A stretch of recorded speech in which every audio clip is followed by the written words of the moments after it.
Oke,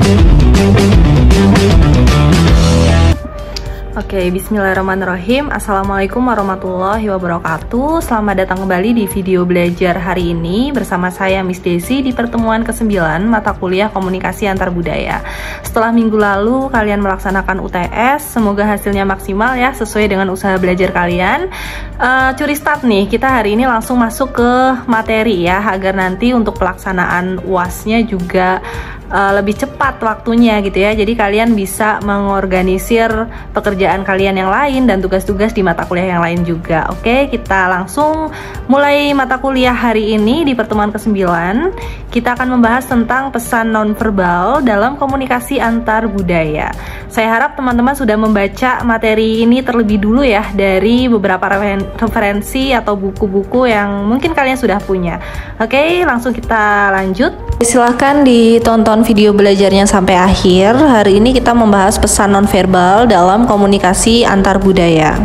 Adapun pokok bahasan yang akan kita bahas pada pertemuan hari ini, pertama pengertian komunikasi nonverbal, hubungan komunikasi nonverbal dan budaya, dampak komunikasi nonverbal dalam budaya, dan terakhir aturan budaya yang membatasi komunikasi nonverbal. Walaupun sebenarnya saya yakin nih teman-teman mahasiswa semuanya pasti sudah menguasai salah satu materi ini gitu ya pada semester 1 terkait dengan jenis pesan verbal dan nonverbal. Namun kali ini kita akan coba lebih kaitkan pada konteks komunikasi antar budaya. Nah, untuk sumbernya sendiri saya ambil dari buku Prof. Aloliweri dan juga dari Baldwin dan kawan-kawan berjudul Intercultural Communication for Everyday Life.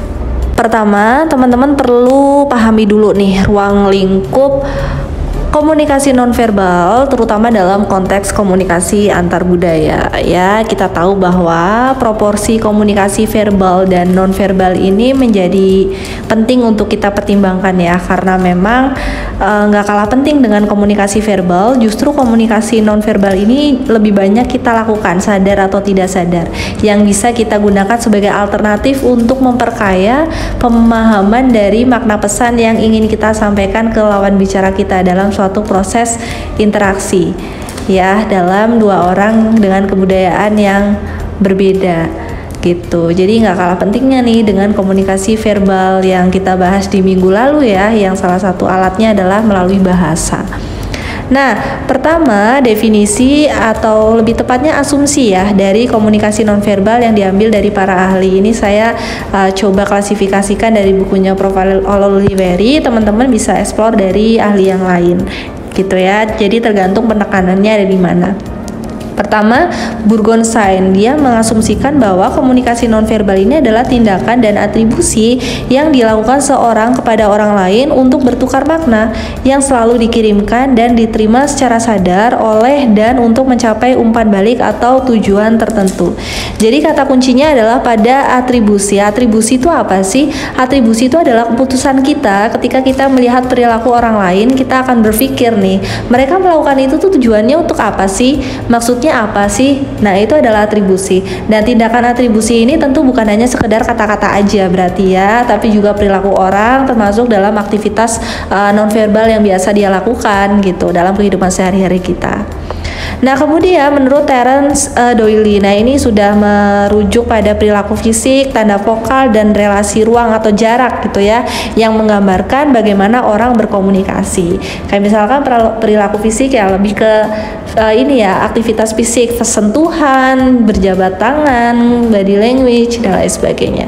Kemudian tanda vokal, ketegasan kita dalam berbicara, intonasi, kemudian juga hubungan sosial ya, terkait dengan relasi ruang dan jarak, situasi, ini juga bisa menggambarkan bagaimana orang berkomunikasi, terutama dalam komunikasi nonverbal ini. Nah, kemudian yang terakhir menurut Mu Ziling dan Lee Guanhui. Nah, ini sudah merujuk pada konteks komunikasi antar budaya ya. Meskipun ada dua orang dengan perbedaan latar belakang budaya, mereka kadang menampilkan isyarat dan emosi yang sama, namun mempunyai makna yang berbeda dalam konteks tertentu. Jadi nggak cuma bahasa aja ya, yang kemarin kan beberapa unsur dalam bahasa, salah satunya adalah kata-kata. Ada kata yang sama dari dua kebudayaan yang berbeda, itu bisa artinya itu bisa berbeda gitu. Walaupun katanya penyebutan katanya itu sama. Begitu juga dengan pesan nonverbal ini gitu ya. Jadi penting untuk kita bisa memahami bukan hanya secara verbal tapi juga pesan nonverbal dari budaya lain itu seperti apa. Gitu agar kita bisa menyesuaikan diri gitu ya dengan konteks kebudayaan mereka, agar makna yang disampaikan juga sama gitu ya. Oke, kita lanjut. Nah, ini masalah pengistilahan aja ya. Manakah istilah yang benar nih menurut kalian antara komunikasi nonverbal, bahasa nonverbal, pesan nonverbal, dan tanda nonverbal gitu. Jadi intinya adalah sama gitu ya keempat-empatnya, tergantung ahli yang menyampaikan. Kalau misalkan Prof. Oliweri dalam bukunya dia lebih prefer pada istilah pesan nonverbal, karena berbicara dengan nonverbal ini dia akan merujuk pada salah satu unsur dalam suatu alur komunikasinya, yaitu pesannya gitu. Pesan yang akan kita sampaikan ini jenisnya apa, mau verbal kah atau non verbal kah, mau dalam bentuk kata-kata, bentuk kata-kata yang bisa dibaca, ditulis gitu ya, atau non verbal dalam bentuk gerakan tubuh, sentuhan dan lain sebagainya. Jadi lebih merujuk pada pesan dalam alur komunikasi. Jadi dia lebih prefer dengan menggunakan istilah pesan non verbal gitu. Oke, kita lanjut. Nah, ini saya coba ulas lagi ya terkait dengan komunikasi nonverbal secara umum. Jadi, komunikasi nonverbal ini adalah tindakan-tindakan manusia yang secara sengaja dikirimkan dan diinterpretasikan seperti tujuannya dan memiliki potensi akan adanya umpan balik atau feedback dari penerimanya. Gitu. Nah, ini bentuk-bentuk komunikasi nonverbal ini ada beberapa ya. Saya tidak akan menjelaskan secara keseluruhan gitu, karena nanti akan saya ambil beberapa 4 isu dalam pesan nonverbal, terutama dalam konteks komunikasi antar budaya. Ini saya sebutkan aja ya. Ada simbol, gerak tangan, sentuhan, gestur, warna, mimik wajah ya, vokalik dan kronemik atau ruang waktu. Nah, teman-teman kalau misalkan ingin paham lebih lanjut dari masing-masing bentuk komunikasi nonverbal ini kembali, bisa lihat video belajar saya sebelumnya gitu ya, yang berjudul jenis-jenis komunikasi verbal dan nonverbal. Nah, di layar teman-teman bisa dilihat ada 2 gambar. Bagaimana sih reaksi kalian kalau misalkan tiba-tiba ada orang asing yang menyentuh kalian gitu ya, menyentuh kalian, menepuk pundak kalian gitu, atau mungkin ada yang menatap kalian dalam jangka waktu yang lama gitu ya, dengan tatapan mata yang tajam walaupun dalam jarak yang jauh. Bagaimana respon kalian? Berbicara soal respon itu pasti beda-beda tergantung dari orangnya gitu ya, yang berada pada posisi tersebut gitu. Ada yang merasa bahwa menepuk pundak atau mungkin kita ketika menyapa gitu ya di jalan itu adalah suatu tindakan yang merujuk pada kesopanan ya, nilai-nilai kesopanan, ramah tamah gitu. Tapi ada juga negara-negara yang menganggap ketika kita tersenyum aja gitu ya, basa-basi dan lain sebagainya itu adalah hal yang kurang sopan gitu, dan dianggap ya tidak etis gitu. Nah, demikian juga dengan tatapan mata, pandangan kita dengan orang lain gitu ya. Ada orang yang terbiasa dengan tatapan mata yang cukup lama dan ketika berbicara ya menatap gitu ya sewajarnya gitu. Itu adalah hal yang wajar. Tapi ada yang malah menganggap bahwa tatapan mata yang cukup lama itu adalah hal yang mengintimidasi gitu. Jadi kita perlu pahami juga budaya orang lain terkait dengan nilai norma ya. Itu juga bisa kita pelajari agar menjadi alternatif kita untuk lebih bisa menyampaikan pesan nonverbal yang tepat sesuai dengan budaya mereka.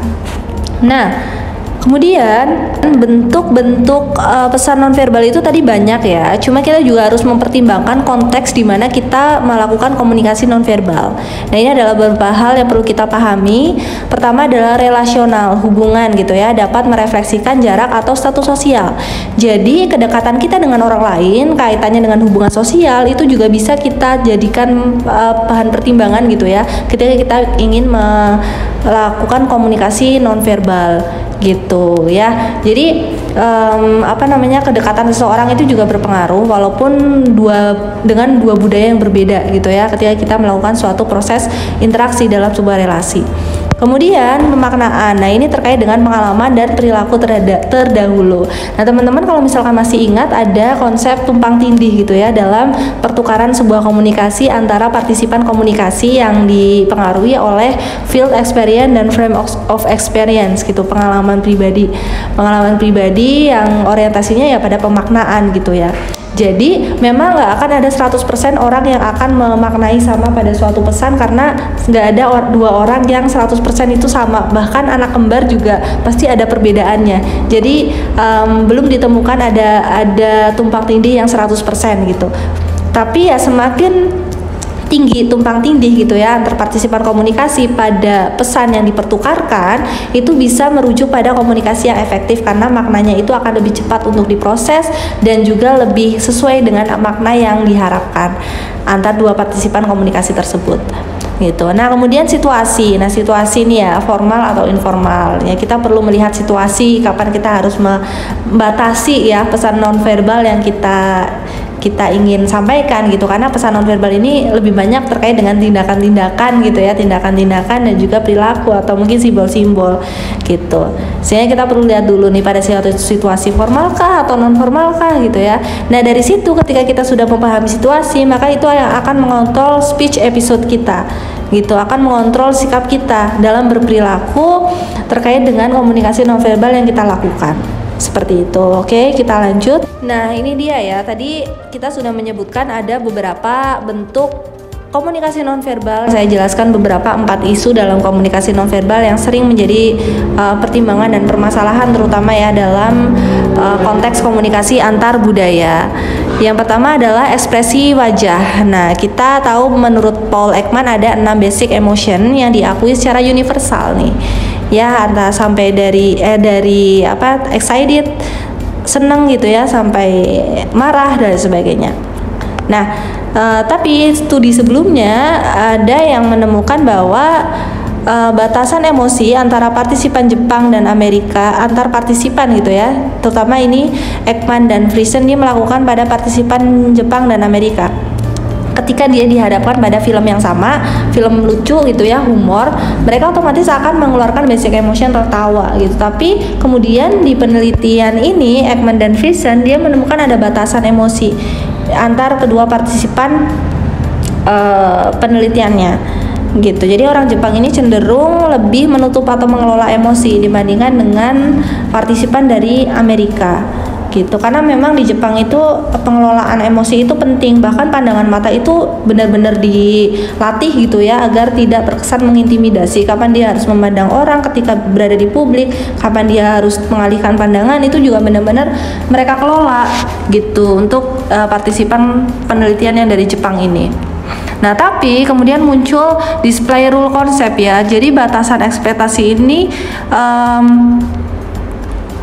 tergantung pada kultural ya, kapan, seberapa intens, dan juga kepada siapa emosi itu dibagikan. Nah, ini adalah display rule konsep gitu ya terkait dengan ekspresi wajah terutama dalam pengelolaan emosi, karena memang komunikasi nonverbal ini lebih banyak menyampaikan emosi atau perasaan kita gitu ya kepada orang lain, dan setiap culture itu batasannya bisa berbeda-beda ketika mereka mengekspresikan wajah mereka senang, sedih terkait dengan basic emotion ini gitu ya. Jadi terkait dengan intensitas, kapan, dan kepada siapa emosi itu dibagikan. Kita lanjut. Kemudian yang kedua, kontak culture. Menurut Hall ini berkaitan dengan kontak culture. Untuk jenis komunikasi nonverbalnya ada kontak mata, sentuhan, dan jarak. Nah, untuk konsep dari kontak culture ini sendiri bahwa individu-individu yang memiliki latar belakang dengan kontak culture yang tinggi akan menunjukkan bentuk komunikasi nonverbal yang intens dibandingkan dengan kontak culture yang lebih rendah. Seperti itu. Nah, meskipun demikian ya, terkait dengan individual relationnya, hal ini, kontak culture ini tidak menjadi indikasi tingkat hubungan dengan individu yang lainnya gitu, karena bagaimanapun juga tadi gitu ya, aspek dari relasi antar individu dengan latar belakang budaya yang berbeda itu juga bisa mempengaruhi. Jadi bukan hanya sekedar dari culture kontak aja atau kontak culture aja. Contohnya seperti apa? Kayak misalkan ketika kita berjabat tangan gitu ya dengan orang yang lebih sepuh atau senior dari kita, ibaratnya seperti dengan guru, dengan orang tua gitu, atau ketika kita melewati orang sepuh gitu ya, orang tua gitu. kita akan membungkukkan badan sebagai rasa hormat gitu kepada mereka. Tapi berbeda dengan budaya yang lain, bisa saja perilaku nonverbal yang kita lakukan tadi itu menjadi hal yang tidak nyaman. Seperti itu contohnya. Nah, kita lanjut. Nah, kemudian framework waktu. Nah, ini ada beberapa ahli yang kemudian coba mengasumsikan beberapa perbedaan framework waktu yang dinilai dapat berpengaruh juga ya, termasuk dalam jenis nonverbal ketika kita berinteraksi dengan orang dengan latar belakang budaya. Nah, waktu ini juga bisa menjadi salah satu hal yang perlu dipertimbangkan juga gitu. Seperti yang pertama, menurut Kluckhohn dan Stroudbeck ya, dia membagi waktu menjadi tiga orientasi waktu. Pertama, masa lalu, dia menolak perubahan dan berpegang teguh pada tradisi. Contohnya kayak di suku Baduy ya, di Indonesia, di negara kita, di Banten, mereka lebih cenderung orientasi nilainya ya pada masa lalu gitu ya, dimana menolak kehadiran teknologi atau hal-hal yang baru ke lingkungan mereka untuk bisa mempertahankan budaya yang selama ini dilestarikan pada suku tersebut. Kemudian present atau saat ini gitu ya, menghargai perubahan termasuk proses dan kemajuan berdasarkan ukuran tertentu. Dan yang terakhir ada future gitu. Nah, future ini berada biasanya pada negara-negara maju ya, yang lebih berpandangan secara futuristik gitu, berfokus pada kenikmatan hidup yang dijalani saat ini gitu ya, yang bisa berorientasi pada kenikmatan hidup gitu yang lain di masa depan. Kemudian menurut Hall, ini tahun 1980 ya, membagi waktu menjadi dua orientasi ya. Pertama adalah monochronic culture atau M-time culture. Jadi waktu dipandang linear, cenderung orang atau individu dengan latar belakang budaya dalam framework waktu ini, dia akan menyelesaikan tugas satu demi satu tugas selesai lanjut ke tugas yang lain gitu. Kebiasaannya seperti itu dalam orientasi waktu monochronic culture ini. Yang kedua adalah polychronic culture. Waktu dianggap fleksibel gitu. Individu-individu dengan latar belakang budaya seperti ini biasanya lebih cenderung fleksibel dalam memanfaatkan waktu. Dia bisa mengerjakan 2-3 tugas gitu ya dalam satu waktu gitu. Oke, kita lanjut. Nah, kemudian framework waktu formal dan informal. Nah, ini cenderung pada penyebutan waktu yang sebenar-benarnya dan juga yang samar. Ketika framework waktu ini orientasinya pada formal gitu ya, maka waktu itu akan disebutkan secara sebenar-benarnya gitu. Individu dengan latar belakang orientasi waktu yang formal ini, dia akan menyebutkan secara jelas. Kayak misalkan ketika ditanya kapan terakhir kamu belajar, maka kamu akan secara jelas menyebutkan waktunya gitu ya, pukul 8 malam gitu. Kemudian informal ini ungkapan waktu yang bersifat samar ya, jadi secara eksplisit kayak nanti, ntar, terserah gitu. Itu adalah latar belakang individu-individu, latar belakang budaya individu-individu dengan framework waktu informal. Seperti itu. Oke, kita lanjut. Kemudian yang terakhir adalah keheningan. Gak jarang juga kita menemui beberapa individu dengan latar belakang budaya dengan orientasi pesan nonverbal jeda gitu ya. Orang-orang cenderung mengambil jeda atau bersikap hening gitu ya untuk mengekspresikan suatu hal, kayak misalkan biasanya ketidaksetujuan atau mungkin ketidaktertarikan, malu, melakukan kesalahan dan lain sebagainya. Nah, menurut Basso's hypothesis nih oleh Kate Basso, jadi orang cenderung mengambil jeda atau keheningan sebagai rasa aman sebelum menemukan ekspresi yang tepat dan sebagai indikasi ketidaksetujuan, malu dan sebagainya gitu. Nah, biasanya ini dialami pada orang-orang Asia nih ya, di Jepang contohnya. Mereka cenderung akan mengambil sikap hening gitu ya, mengambil jeda ketika mereka tidak tertarik dengan suatu hal atau mungkin tidak setuju dengan suatu statement, dia akan diam gitu. Sebenarnya hal ini menjadi sangat kontras gitu ya, ketika kita berhadapan dengan lawan bicara yang tadinya dia kelihatannya excited dengan pembicaraan kita, kemudian dia tiba-tiba diem gitu. Alangkah lebih baiknya sebenarnya kalau misalkan kita sebagai komunikator atau sumber pesan gitu ya, bisa mengklarifikasikan kenapa dia kemudian mengambil jeda atau bersikap hening dari pesan nonverbal ya yang dia sampaikan itu. Apakah ada yang salah dengan cara penyampaian kita, statement kita apakah menyinggung? Nah, itu bisa kita berikan klarifikasi agar sebenarnya menghindari konflik dan kesalahpahaman antar dua individu dengan latar belakang budaya yang berbeda, terutama dalam menyikapi suatu keheningan atau jeda dalam suatu pembicaraan. Kemudian hubungan komunikasi nonverbal dan budaya. Nah, ini kita coba bahas satu-satu. Pertama adalah simbol dan bahasa memiliki peran penting dalam komunikasi antar budaya, yaitu sebagai cerminan dan karakteristik budaya. Jadi nggak cuma alat komunikasi verbal aja berupa bahasa yang bisa menjadi karakteristik budaya pada suatu negara tertentu, misal gitu ya.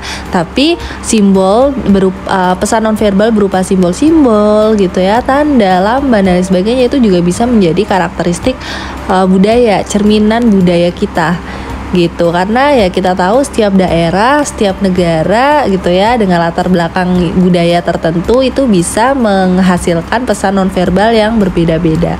Jadi kita perlu pemahaman akan hal tersebut sebagai pertimbangan ketika kita akan melakukan komunikasi, terutama dalam komunikasi nonverbal untuk melengkapi atau memperkaya makna dari pesan verbal yang kita sampaikan gitu. Nah, yang kedua, komunikasi nonverbal merefleksikan banyak pola budaya yang saling berkaitan, dibutuhkan melalui proses sosialisasi.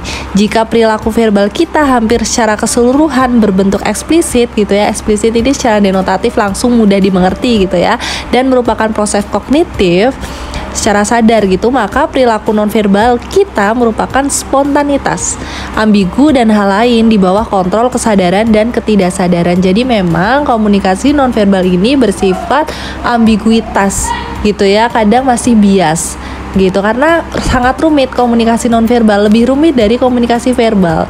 Kalau misalkan kita berbicara pesan verbal ya alat bahasa gitu, alatnya berupa bahasa nih. Unsur-unsur bahasa kan ada bahasa, keterbatasan bahasa, kata-kata gitu ya. Itu masih bisa kita mungkin lebih cepat untuk menginterpretasikan maksudnya seperti apa. Tapi jenis komunikasi nonverbal ini tadi aja ada banyak gitu ya.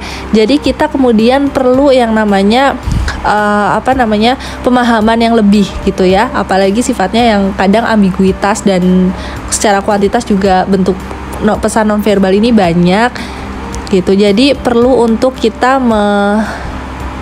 memahami secara eksplisit gitu ya makna dari pesan verbal yang kita dapat dari orang lain gitu, atau dari individu-individu dengan latar belakang budaya yang lain gitu, agar transmisinya cepat gitu ya, pemaknaannya bisa sesuai dengan apa yang kita harapkan.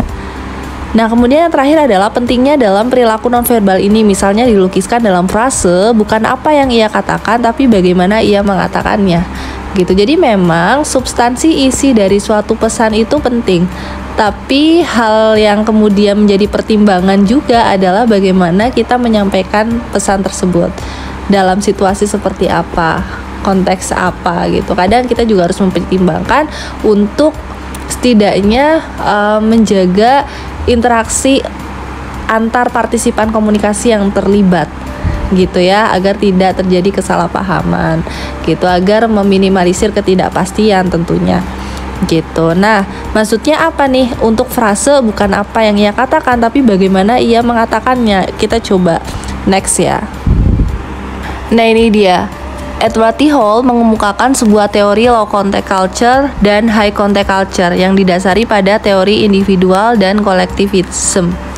Low contact culture terdapat pada masyarakat yang menganut budaya individual, sedangkan high contact culture terdapat pada masyarakat yang menganut budaya kolektif. Nah, ini terkait dengan dimensi dari budaya. Kalau teman-teman ingat menurut Hofstede ya, bahwa memang kalau melihat dari dua teori low context dan high context ini, Indonesia termasuk dalam high contact culture gitu ya, karena masyarakat Indonesia ini umumnya secara dimensi budaya dia itu sifatnya kolektif, suka kebersamaan, suka gotong royong gitu ya, peduli satu sama lain. Berbeda dengan masyarakat barat yang cenderung merujuk pada budaya-budaya individualis gitu ya. Mereka ya memikirkan diri sendiri gitu ya, karena terkait dengan survive gitu ya, mempertahankan hidup di negara mereka gitu. Nah, karena kita ini termasuk dalam high context gitu ya, maka masyarakat Indonesia ini cenderung banyak yang basa-basi gitu ya, baik ketika ketemu disengaja maupun tidak disengaja. Apalagi ketika kita akan menyampaikan suatu pesan tertentu, seperti pesan duka, berita duka, atau bela sungkawa. Kita cenderung implisit, tidak langsung gitu ya, untuk menjaga perasaan orang lain, biasanya seperti itu gitu. Jadi memang budaya konteks tinggi ini ditandai dengan komunikasi konteks tinggi ya, yaitu kebanyakan pesan bersifat implisit, tidak langsung dan tidak terus terang gitu. Nah, kemudian untuk low konteks sendiri, konteks budaya rendah gitu ya, ditandai dengan pesan verbal dan eksplisit. Gaya bicaranya langsung, lugas gitu ya, dan terus terang gitu. Jadi untuk low konteks ini biasanya ya banyak dilakukan oleh orang-orang yang memiliki power distance tertentu ya, terutama dalam budaya organisasi. Di kita sendiri itu sebenarnya masih ada yang menggunakan low konteks seperti ini, kayak misalkan atasan ketika mereview bawahan biasanya ya straight to the point gitu ya. Tapi tergantung juga pada masing-masing individu dengan latar belakang budaya tertentu juga gitu. Biasanya ini terkait dengan ya wibawa seseorang gitu ya. Jadi orang itu memiliki kekuatan, punya power untuk bisa menilai bawahan secara langsung. Jelek ya jelek, bagus ya bagus. Tapi kalau misalkan kita sesama rekan kerja ketika menilai gitu ya, kita akan cenderung untuk nggak enak, basa-basi gitu ya, cenderung basa-basi. Jadi akan lebih ke ya bagus gitu ya secara kinerja, tapi mungkin kamu lebih ditingkatkan lagi pada skill apa, nah gitu. Jadi ada bridgingnya nih ibaratnya ya, ada awalannya yang mengarahkan ya pada akhirnya ya kita akan menilai dia juga kurangnya ada di mana, cuma ada perasaan gak enaknya gitu. Berbeda ketika bos mereview bawahannya gitu ya, ini cenderung low konteks. Oke, kita lanjut. Nah, ini kemudian persentase komunikasi nonverbal dalam konteks komunikasi antar budaya menurut Albert Mehrabian dalam PIS tahun 81. Ini penelitian sudah lama ya. Jadi di tahun 81 dia meneliti terutama di daerah barat gitu ya, di negara-negara barat. 70% banyak menggunakan komunikasi berbentuk verbal, menggunakan kata-kata. Kemudian 38% vokal berbentuk suara, tekanan dan intonasi, dan 55% nonverbal, kinesik atau gerak tubuh. Jadi di tahun ini gitu ya masih lebih banyak penggunaan komunikasi berbentuk verbal, menggunakan kata-kata terutama dengan bahasa ya sebagai alatnya. Nah, kemudian kalau kita menurut penelitian terbaru berdasarkan communication breakdown yang sudah diamati oleh Albert tahun 2020 dalam Psychology Today ya, elemen of personal communication itu lebih banyak menggunakan body language 55% dan spoken words 7%. Nah, ini saya tidak ada indikasi apakah di tahun ini nih sudah COVID atau belum gitu ya, karena nggak ada penjelasan penelitian ini dilakukan sebelum atau setelah COVID gitu, karena 2020 itu kan bertepatan dengan pandemi ya waktu awal-awal. Cuma bisa jadi ketika pandemi ini malah kembali lagi ya verbalnya yang lebih banyak daripada nonverbal, karena kita lebih banyak menggunakan teknologi gitu ya. Jadi gerakan-gerakan kita ini cenderung nggak terlihat kan ketika kita menggunakan suatu media baru ya, atau menggunakan teknologi informasi itu nggak terlihat. Jadi bisa saja persentasenya malah lebih banyak di spoken words ya, atau mungkin voice tone dan ya pokoknya yang verbal lah daripada yang non verbal gitu. Bisa jadi ya, saya belum menemukan communication breakdown terutama dalam penggunaan verbal dan non verbal. Siapa tahu kalian ada, bisa di share ya untuk pengetahuan kita aja. Ketika COVID ini orang-orang ini lebih cenderung banyak menggunakan verbal atau non verbal sih. Nah, ini dia meneliti pada budaya barat ya. Kemudian perbedaan antara komunikasi verbal dan non-verbal. Nah, ini dilihat dari kesengajaan pesan. Jadi komunikasi verbal ini lebih disengaja ya daripada non-verbal. Ya, kita tahu ketika kita berbicara kadang kita berpikir dulu apa yang akan kita ucapkan gitu ya, agar tidak menimbulkan kesalahpahaman dan meminimalisir ketidakpastian. Berbeda dengan nonverbal, ini kadang kita dilakukan tanpa sadar gitu ya, sengaja dan tidak sengaja kadang kita juga menggunakan nonverbal. Kemudian tingkat simbolisme dalam tindakan atau pesan. Nah, ini nonverbal ini lebih banyak simbol-simbol ya daripada verbal. Kemudian pemrosesan mekanisme. Nah, ini pemrosesan mekanisme dalam proses komunikasi. Biasanya komunikasi nonverbal ini lebih memakan waktu lama untuk memproses mekanisme suatu pesan dibandingkan dengan verbal gitu ya, karena memang ya komunikasi non verbal ini dengan jenis-jenisnya tadi yang banyak dan juga latar belakang budaya yang mempengaruhi, juga konteks yang perlu dipertimbangkan, itu juga bisa menjadi salah satu faktor juga gitu ya dalam pemrosesan mekanisme suatu pesan yang dipertukarkan. Nah, kemudian aturan budaya yang membatasi komunikasi nonverbal. Jadi, kita perlu juga untuk membatasi diri dengan menggunakan pesan-pesan nonverbal ketika berkomunikasi atau melakukan interaksi ya dengan orang lain gitu, dengan latar belakang budaya yang berbeda. Pertama adalah background budayanya gitu ya. Walaupun mungkin kita secara relasi sudah akrab dengan seseorang gitu ya, maka langkah baiknya juga kita harus tetap memperhatikan background budaya dari masing-masing dari kita dan juga dari dia gitu. Apalagi kalau misalkan kita membutuhkan dia gitu ya dalam suatu hubungan tertentu untuk meningkatkan relasi, maka kita harus mempertimbangkan background budayanya. Kemudian background sosial ekonominya juga gitu ya. Ini terkait dengan hubungan sosialnya juga kita harus tetap memperhatikan gitu ya, agar tetap kita menjaga nilai-nilai dan norma-norma yang mereka percayai gitu ya dalam budayanya dia. Pendidikan juga, gender dan jenis kelamin ya, kemudian umur atau usia, pengalaman pribadi yang dialami dan keistimewaan yang dimiliki. Teman-teman bisa explore lagi untuk isu-isu yang berkaitan dengan masing-masing poin ini gitu ya. Bagaimana kemudian praktik komunikasi nonverbal jika dilihat dari pendidikannya gitu, dari pendidikan, gender, umur, usia, atau mungkin dari privilege yang dimiliki, bisa kalian telisik lebih lanjut gitu ya masing-masing dari poin ini. Kemudian beberapa asumsi bahwa model pelanggaran ekspektasi dan kaitannya dengan budaya ini menurut Judas Burgon dan Hale tahun 88, dia mengasumsikan bahwa perilaku yang dianggap melanggar bergantung pada budaya, preferensi pribadi, dan ekspektasi pada komunikator lain gitu ya. Kadang kita juga harus perlu mempertimbangkan preferensi orang lain juga sebenarnya ya, bukan hanya preferensi diri sendiri, karena sebenarnya kita berhak untuk mengatur diri kita ketika kita berhadapan dengan orang lain dengan latar belakang budaya yang berbeda. Begitu juga dengan orang lain dengan preferensi mereka gitu ya, secara pribadi, secara personal.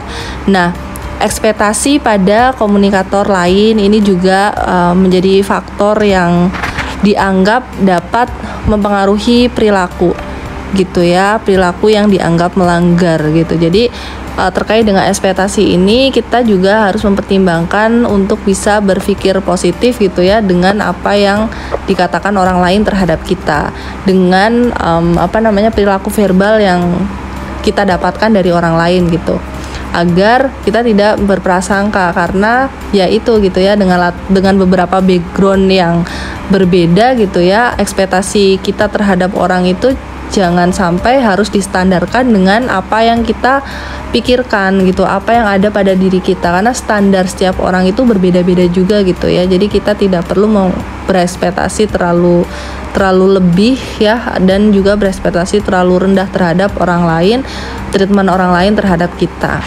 gitu. Nah, konsep ini penting untuk memahami bahwa kekhususan budaya dalam berkomunikasi perlu dipahami untuk menghindari kesalahpahaman dan juga konflik atau pertikaian, di mana pemahaman budaya ini akan mempermudah interpretasi atau mengkode simbol-simbol yang ada sehingga kita dapat menyampaikan pesan dengan lebih efektif gitu ya. Jadi dengan kita memahami simbol, dengan kita memahami pesan nonverbal juga dari orang lain gitu ya, itu akan mempercepat interpretasi pengkodean ya penyandibalikan juga gitu simbol-simbol tersebut, sehingga apa yang kita sampaikan melalui pesan yang dipertukarkan itu lebih efektif, lebih cepat, lebih sesuai, dan sampai ke call to action ibaratnya ya, sesuai dengan apa yang kita harapkan.